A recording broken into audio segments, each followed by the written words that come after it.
So we're gonna teach our dog leave it, which means I don't want you to pick up whatever it might be, okay? So to begin with, we're gonna ask them to leave something that's in our hand. Ultimately, we can generalize this to, I don't want you to pick up something that's on the ground or something that's, on the chair, or whatever it might be, on the table.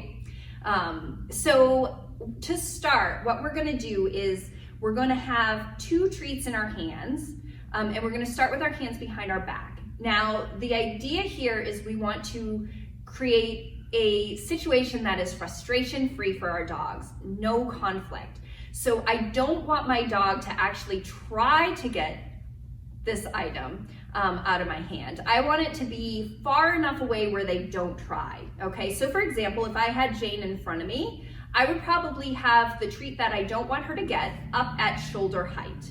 That way she doesn't try. Now, if that's actually too hard for your dog and your dog tries to get something at shoulder height, you might hold it higher or get something of lesser value. And we want to start with something that's very low value for our dogs that we're asking them to leave.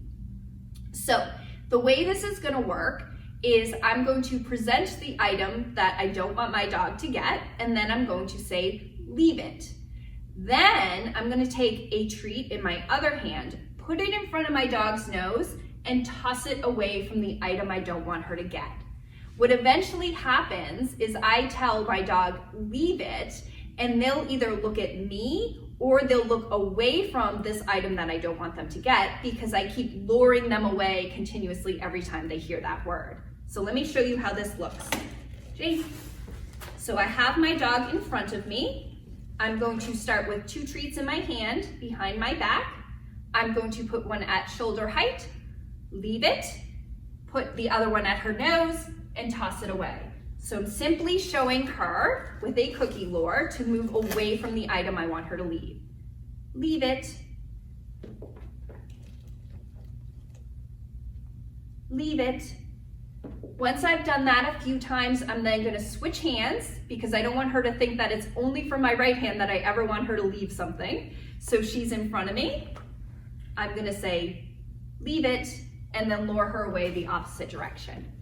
Once I've done that and my dog starts to anticipate by looking away from the item I'm asking them to leave, I'm gonna mark that anticipation. So what that means is I say, leave it, she looked over here, I'm gonna say yes, and then toss this treat. So the yes is telling her you looking away from that item is what's gonna earn you reinforcement. Leave it, yes. We'll do that one more time. Sit, leave it, yes.